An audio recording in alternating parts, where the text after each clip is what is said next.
Welcome back to the channel, and on this episode we are going to talk about the designs that I did for a new YouTube channel on the block, Lamik Eats. Now the name Lamik may sound familiar because I did his YouTube channel for marching band videos, which you should also go and subscribe to. But this go around, he wanted to make a foodie channel. So I was like, hey, I'm down. Let's make it happen. So filled out my questionnaire, and then one of the follow-up questions that I asked him was, what are your favorite foods? Like what are your favorite foods? Now, I asked this question because this was going to form the kind of visuals that I saw in my head as far as what the branding for this YouTube channel could be. Some of the things that he said, fried fish and pasta. So in this first pass, you'll see that I, really incorporate the fish with the fork, with the pasta around the fork. I even played around with the little colors on the bottom right one, which playing with colors will be a theme moving forward.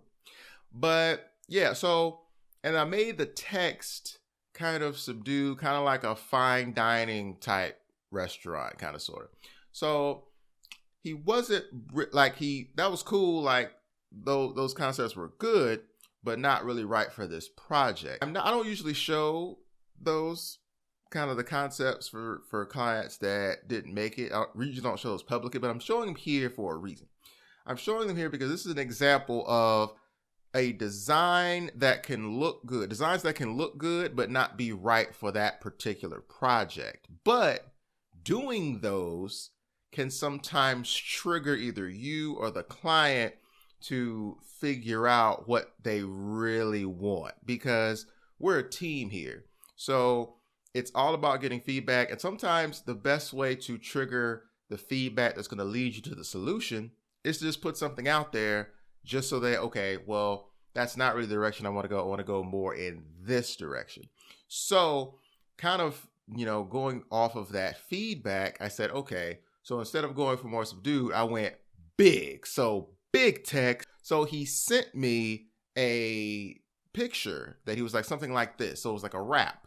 It was like a wrap opened up. So I was like, okay, so I'm going to go in Illustrator and illustrate in a very avant-garde way. I'm not sure it's avant-garde, but it's in a way that I'm not usually doing it. So I'm just going to stay with avant-garde. In an avant-garde way to do the wrap and match it with the big text. So instead of doing like a more subdued, like smaller text, big, bold letters, and I started playing around with the color and the waves and the color with the text. So I had the big text and I had the wrap. I had the wrap there. And then he was like, he was like going for the direction, but then he was like, I want a chicken wing in there. So then I illustrated a chicken wing, put the chicken wing in the midst of the wrap.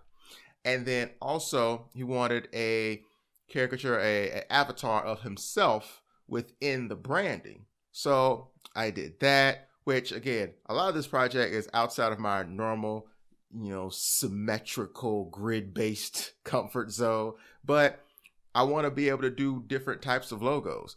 And this logo turned out to be one of my favorite logos I've done because of all the places we got to go with it. So in the end, you got the illustration of him. You got the big, big text. So as soon as you see it, you know what this is about.